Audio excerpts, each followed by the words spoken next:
Hai, Assalamualaikum semua dan salam sejahtera. Waalaikumsalam. Hai, salam sejahtera Am. Salam sejahtera semua. Ah, Waalaikumsalam. okay. Sehat ke semua? Alhamdulillah sihat. Sehat Okey, pun. sihat. Sehat, Ha, sehat. Okey, penonton yang tengah menonton podcast kita ni mesti tertanya-tanya. Apa podcast kita ni kan? Okey, podcast kita ni merupakan podcast pendidikan di mana kami akan memberi pendapat dan pandangan. memberi pandangan. Ya, betul, memberi pandangan tentang isu pelanggaran hak cipta di mana peranti Android Box itu yang dapat melanggar hak cipta. Okey, Kolendi. Boleh Ya, saya. beritahu tak? Boleh beritahu apa itu peranti Android Box itu dan macam mana ia berfungsi dan ciri-ciri Android Box itu sendiri. Boleh terangkan tak sedikit? Okey, baik Am. Terima kasih Am. Okey, untuk makluman semua, sebelum saya teruskan ataupun memberi penerangan mengenai Android Box ni, ada sedikit benda yang saya nak kongsi kepada kita semua bahawa di Malaysia ni penduduk dia sangat suka kepada teknologi. Okey, kita sangat maju dengan teknologi, tetapi sayangnya berlaku beberapa kecurangan tentang penggunaan teknologi ini, iaitu Malaysia sangat terkenal ataupun gemar menggunakan Android Box ni. Untuk makluman semua kan, 87% ni daripada kajian dari penganalisis Maybank iaitu U-Government menyatakan bahawa 87% ni rakyat Malaysia cenderung kepada penggunaan Android Box ni. Kemudian ditambah lagi dengan rakyat daripada Singapura ataupun kerajaan Singapura mengharamkan penggunaan Android Box ni kerana pada tahun 2019 kerajaan ataupun Mahkamah Tinggi Malaysia khususnya telah menyatakan dengan jelas bahawa Android Box ni adalah haram. Okey. Jadi sebelum saya teruskan kepada yang lebih besar lagi skop dia, saya ingin berkongsi sedikit apa tu hak cipta, apa pula Android Box tu dan apa pula perkaitan antara dua benda ni. Apa pelanggaran? Kenapa kita perlu membincangkan Android Box ni dan apa kaitannya dengan hak cipta? Okey, pertama sekali saya ingin beritahu tentang hak cipta. Menurut Kamal Halili dia menyatakan macam ni. Hak cipta adalah hak eksklusif yang diberikan oleh undang-undang kepada pencipta. Kepada pencipta atau penerima untuk mengawal pengeluaran semula. Bermaksud di sini, hak cipta adalah hak ataupun patent khas kepada pencipta untuk melindungi hak dia. Contoh yang paling dekat, saya sendiri, saya ada mengeluarkan satu bisnes. Bisnes ni dikeluarkan oleh orang lain. Tetapi saya yang berusaha bersusah payah untuk mengembangkan bisnes ni, tetapi keuntungan orang lain yang dapat. Disebabkan inilah hak cipta ini telah diwujudkan. Kemudian kita kena tahu pula apa tu Android Box. Android Box ni adalah teknologi ataupun lebih dikenali sebagai peranti yang boleh membawa kepada semua channel di seluruh dunia lah dalam arti kata lain. Yang menggunakan satu sistem operasi khas yang boleh digunakan pada TV dan disambungkan dengan internet. Internet tu adalah benda yang paling basic dengan wifi. Bila ada wifi dia akan berhubung kepada lebih daripada 2000 peranti. Bermaksud di sini dia boleh melayari semua channel di seluruh Malaysia hanya dengan menyambungkan peranti ini kepada teknologi telefon maupun televisyen. Ataupun mana-mana alat elektronik yang lain yang bersesuaian untuk menggunakan alat peranti ini. Saya ingin berkongsi juga khas benda yang paling penting. Kita ada dua jenis peranti, iaitu peranti berbayar dan juga peranti yang tak berbayar. So, peranti yang berbayar ini semua sedia maklum. Peranti berbayar adalah peranti yang melalui prosesnya, yang mengikuti undang-undang, prosedur daripada seliaan SIRIM. Manakala peranti yang illegal ni, yang haram adalah penggunaan ataupun penstreaman khas, penstreaman terus daripada sumber yang tidak dibenarkan. Yang tidak dibenarkan untuk melakukan penstreaman lah untuk video tu. Jadi di situ kita boleh nampak lah bagaimana ataupun kenapa Android box ni diharamkan. So mungkin kita boleh nampak sedikit di situ mungkin kawan-kawan boleh nampak lah apa tentang pelanggaran tu di sana. So saya tak payah terangkan macam bagaimana pelanggaran itu melalui contoh sebenar tadi. Mungkin boleh ataupun tanya nampak lah apa perkaitannya Android box ni dengan hak cipta. Itu sedikit yang saya faham lah Okay, good explanation Kolendi. Okay, kat sini kita boleh nampak sama ada peranti itu legal atau illegal. Maksudnya kalau peranti itu berbayar, maksudnya illegal. Betul tak Kolendi? Yang tak berbayar tu illegal, betul? Peranti yang berbayar adalah legal, manakala peranti yang tak berbayar adalah illegal. Tetapi peranti yang illegal ni bukan tak berbayar langsung.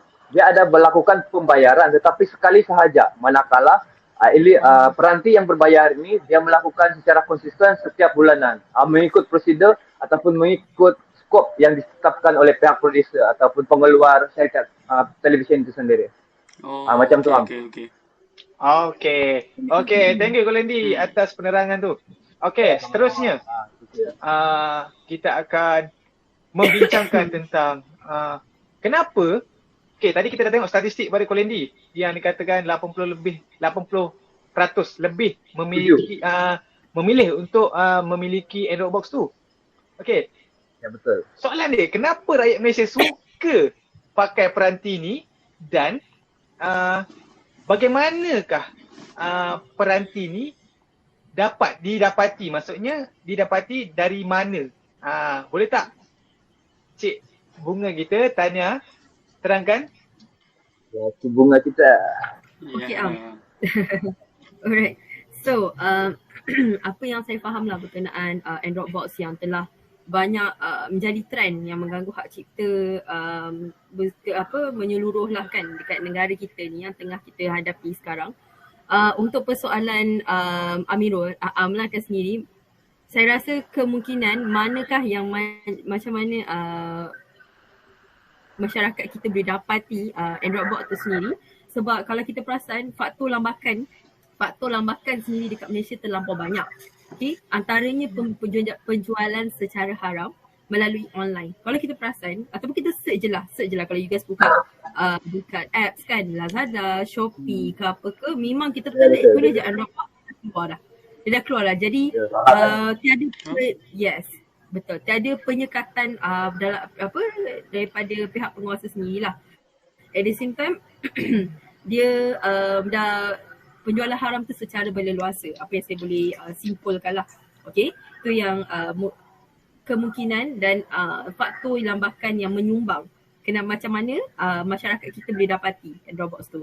Yang kedua, kalau kita perasan sangat sedikit yang dalam akhbar kita kan, even dalam media sosial ke apa, orang kena tangkap, kena gari sebab buat Android box. Sebab betul. Kita orang lain sangat jarang kan. Betul tak Kolendi? Are you agree with me? Betul kan? Betul. Kan? Yes. Kalau kita tak perasan. Jadi perkara-perkara macam tu lah yang orang tak perasan, kalau buat benda ni salah ke? Tak ada macam marketing strategi. Tak ada macam, bukan marketing lah, like promosi. Kalau buat benda ni adalah salah. Usaha. Jadi itulah menyebabkan faktor lambakan tu berlaku. Yes. Kemudian penjual yang mempromosikan secara terang-terangan yang telah melanggar sendiri hak undang-undang cipta undang-undang hak cipta 1987. Itu antara penjual lah yang dia mempromosikan secara berleluasa. Dan yang ketiga, apa yang saya dapati, kita ialah especially kita kan rakyat Malaysia ni, kita tak suka komitmen. Jadi dia lebih gemar menggunakan bebas kontrak. Bila bebas kontrak bermakna orang ramai mudah beli sekali bayar je dan dia boleh guna berulang-ulang kali. Berbanding orang yang bila kita guna yang channel yang betul, siaran yang betul, kita paksa komit. Benda tu kena bayar bulanan. Kan, especially ni saya khususkan ke Android box lah kan. Android box maknanya dia dah kaitkan dengan siaran. Bila kaitkan dengan siaran, Betul. Sebab kalau ikut siaran X, okey, bayar ni channel ni lain harganya. Channel ni lain harganya. Jadi kita ni nak tengok semua Betul, kita, betul, tak? betul. Bukan kita je lah. Betul. Kita, masyarakat Malaysia. Jadi dia bayar jelas sekali seumur hidup dia dah boleh tengok semua channel dah. Apa kisah kan. Nah, benda tu jadi orang tak ambil peduli salah ke betul ke kan. Nah, itu antara yang saya boleh dapati. Yang keempat, malah kita perasan sendirilah kan. Okey, siaran X ni dia dah monopoli Malaysia lah. Monopoli Malaysia dengan dia je yang ada. Tak ada, kurang saingan. Bila Android Box muncul je, alamak dah rasa terancam. Alamak, dah ada. Okey. Faham. Tak sempat nak pergi Dia wayang. sendiri saja yang menunjukkan perkhidmatannya. Tak sempat Betul. nak pergi tengok wayang. Dah ada dah. Wayang kita kena bayar kan. Ini macam Betul. siaran yang kita dia boleh dapati secara percuma. Jadi bila siaran X tu dia macam contohlah kan kita pernah dengar kan cuaca buruk je dia tak dapat tengok, tapi manakala Android Box ni boleh. Saya tak sokong sama sekali Android Box ni bagus, saya tak sokong, tapi ni apa yang saya tekankan sekali lagi, mungkin ini yang apa orang panggil penyaing macam kompetitor lah, dia nampak ini kelemahan dia, jadi why not buat macam ni. Itulah, itu menyebabkan faktor lambakan tu berleluasa. Kemudian ni macam saya tekankan sekali lagi, kurangnya campur tangan pihak kerajaan lah. Ya betul, memang kerajaan dah tetapkan undang-undang pelanggaran hak cipta 1987, apa hukuman dia kena denda 250,000, ada yang denda kena 5 tahun kan. Memang dah betul, dah cakap, tapi kurangnya kurangnya pendedahan. Jadi kena tunggu pencipta perasan dulu. Yang ni orang cipta aku punya, jadi baru nak kena filekan ke SKMM, baru nak perkara ni jadi ambil tindakan. Jadi lambat. Dia tak macam kalau nampak orang macam saya bagi contoh sikit lah, walaupun dia lari topik macam penjenayah ke apa, kita dah tahu benda tu salah. Jadi kita terus reportkan ke pihak penguasa. Tapi Android Box ni orang maaf. Okey, faham. Sorry. Betul kan? Jadi bila kurangnya pendedahan, orang tak tahu pun benda tu salah. Jadi orang tak tahu pun, ini dah langgar ni, kat mana aku nak report. Jadi faham tak? Dia dah tak ada pendedahan lah apa yang saya boleh dapat. So jadi perkara-perkara macam ni lah yang sedikit sebanyak dia menyumbang faktor lambakan, dan Android Box ni susah untuk kita kesan dan berhentikan benda ni. Itu apa yang saya boleh tausiahkan lah. Dan rakan-rakan. Okay, wow, good job lah Tania. Tapi kan ada satu point yang tertarik tau. Okay, apa dia tu? Okay, maksudnya yang peranti yang kita bayar, maksudnya tu, contohnya majoriti rakyat Malaysia sukalah kan ambil Android Box ni sebabnya dia sekali bayar atau semua hidup, berbanding yang kita kena bayar repeatedly. Maksudnya salah satunya cost of living maksudnya betul. Dia orang punya cost of living yang komitmen yang tinggi kan. So dia orang fikir macam bayar sekali je kan, walaupun agak mahal kan, bayar sekali tapi boleh stream sampai bila. Itu betul. Yang point yang berbaloi lah. Berbaloi dengan guna capaian internet. Dia berbaloi tapi kita tak boleh ikut. Dia macam tu lah. Yes, betul. Sebab tu antaranya yang jap kali sebab tu lah antaranya yang menarik minat orang untuk membeli Android Box kan. Okay, teruskan Kolindi kepada soalan kepada Tania. Saya ada satu pernyataan. Apa pendapat kamu? Kamu setuju tak kalau saya cakap macam ni? Kesalahan Android Box ni, melanggar Android Box ni adalah kesalahan yang dihalalkan. Apa pendapat kamu untuk statement tu? Okay, dia bukanlah kesalahan yang dihalalkan. Dia berbalik pada yang saya cakap tadi. Dia bukan sebab kita halalkan tindakan tu. Sebab halal niat tak menghalalkan cara lah. Kan walaupun benda tu walaupun itu yang saya nak tanya tu, saya nak tengok sebab pernyataan tadi. Ya betul, teruskan. Jadi dia berbalik kepada pendedahan lah. Dia bukan sebab kita tahu benda tu salah kita buat. Benda tu kita macam pemikiran cetek. Saya boleh ambil conclusion pemikiran cetek. Jadi orang ambil jalan mudah, dia rasa benda ni boleh lah. Macam tu. Tapi itulah berbalik pada pendedahan dan campur tangan kerajaan sangat amat main peranan lah dekat sini. kan. Jadi daripada situ kita mungkin boleh tapis daripada mungkin search tu ataupun di mana apa yang boleh saya bagi idea macam media-media sosial ataupun yang apa kita panggil tu macam apps yang Shopee, Lazada segala-galanya tu mungkin kita boleh sekat. Okay, daripada Android box ni search kat situ je maybe kita boleh sekat kan. Jadi tiada penjualan yang boleh dibuat di situ. Maybe itu antara salah satu usaha lah kan.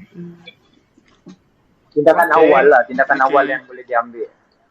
Betul. Okay. Good point of both of you. Wah, hebat ah. Penerangan yang baik. Tahniah. Okay, kita dah tahu.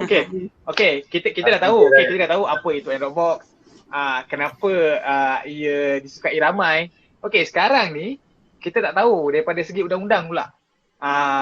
Okay, kita dah tahu, kita dah dengar sedikit sebanyak Tania selitkan tadi tentang undang-undang.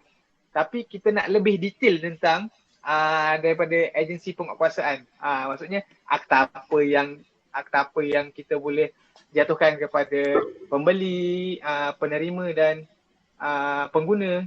Okey, boleh tak Fadli terangkan sedikit? Okey, selamat petang semua. Saya akan terangkan sedikit berkenaan akta yang terlibat jika seseorang itu ditangkap atas pelanggaran hak cipta, iaitu mempunyai Android box yang kita tahu Android box haram tu. Okey, dia nampak macam remeh tapi kalau kena susah juga nak tanggung tu.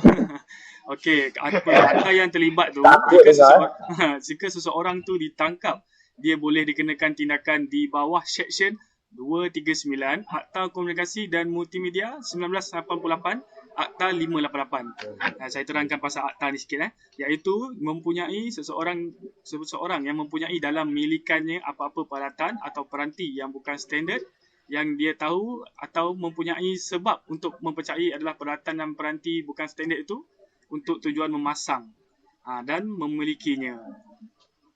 Dia boleh dikenakan di bawah Seksyen 239 ni lah. Okey. Untuk pemakai untuk penjual pula apabila dia menawarkan atau membekalkan atau memiliki dalam milikannya dengan niat untuk membekalkan mana-mana peralatan atau peranti bukan standard tersebut. Itu untuk penjual. Okey, mereka boleh dikenakan denda tidak melebihi 100,000 atau penjara tidak lebih 2 tahun atau lagi kedua-duanya sekali. Berat kan hukumannya? Nampak macam tak ada apa je. Tapi bila ditangkap, berat. Betul. Susah. Taubat terus tengok. Okey, saya bagi contoh lah. Contoh sikit berkenaan tangkapan melibatkan Android box ni lah. Okey, 3 lelaki, ada pernah 3 lelaki Cina didenda 39,000 kerana menjual Android box tanpa kelulusan SKMM. Dan seorang majikan kios peranti bersama 2 rakan pekerjanya didenda 39,000 oleh Mahkamah Magistrate Aikro atas kesalahan menjual dan atau bersubahat menjual perkakas Android box ni lah. Di sini kita boleh nampak pihak berkuasa tegas dalam mengekang penjualan Android box ni. Okey, itu je. Lepas tu satu lagi, saya masukkan sikit langkah-langkah untuk membentras kegiatan Android box tu lah. Macam kawan kita Tania cakap lah, pihak berkuasa sebenarnya kurang untuk mengambil tindakan terhadap pemakai dan penjual Android box ni lah. Salah satu langkah pencegahan, pihak berkuasa mestilah membuat pemantauan secara kerap lah di premis restoran, syarikat-syarikat yang kita khawatir menggunakan Android box ni lah yang tidak sah, lantas melanggar Undang-Undang Hak Cipta 1987. Dan orang ramai juga memainkan peranan juga yang penting untuk membantu pihak berkuasa dari segi memberi maklumat, siapa yang macam dia nampak dekat kedai makan, premis, sedang menayangkan filem melalui Android box lah, padahal filem tu dekat wayang lagi. Dia orang kena bagi tahulah pihak berkuasa seperti KPDN, HCP, PDRM untuk mereka ni ambil tindakan. Lepas tu dengan enforcement yang berterusan ni, masa kita bolehlah mengurangkan penggunaan Android box ni dan ataupun menghentikan penggunaan pakai cetak rompak dan lantas mengekanglah pelanggaran hak cipta di negara kita ni. Betul pelanggaran. Wah. Itu Wah, satu dia, yang dia penting punya sikit. hukuman berat juga tapi kita Berat. macam ambil remeh je. Remeh sebab kurang Tak lah, sedar kurang kesalahan orang dia. didakwa di mahkamah. Oh. Kurang didakwa di Yang mahkamah. tak tahu. Faham. Itulah sebab Okey. sikit pasal police action Okey, apa yang Am dapat rumuskan berdasarkan penerangan daripada Kolendi, Tania dan Fadli. Yang pertama sekali, memang peranti Android box ni memang salah di sisi undang-undang. Antara salah satunya adalah individu itu memilih untuk memiliki adalah kurangnya kesedaran tentang nilai harta intelek tersebut. Dan dia sedikit sebanyak menyekat perut nasi seseorang itu yang Pencipta. sebagai pencipta lah. Betul. Yes. Okey, dari segi Yang penguasaan pula, agensi-agensi yang terlibat ni hendaklah berganding bahu untuk membantras dan menghapuskan peranti ini supaya nilai hak cipta tu tak sewenang-wenangnya dia rampas lah. Okey, itu saja daripada Am. Ada lagi nak tambah apa-apa? Tak ada dah. Itu sajalah Rasa dari cukup saya. dah. Itu saja. Okey. Cukup Terima kasih je lah semua. daripada kawan. Okey, terima kasih semua. Bye. Bye. Assalamualaikum. Jumpa lagi. Jumpa lagi ya. Salam.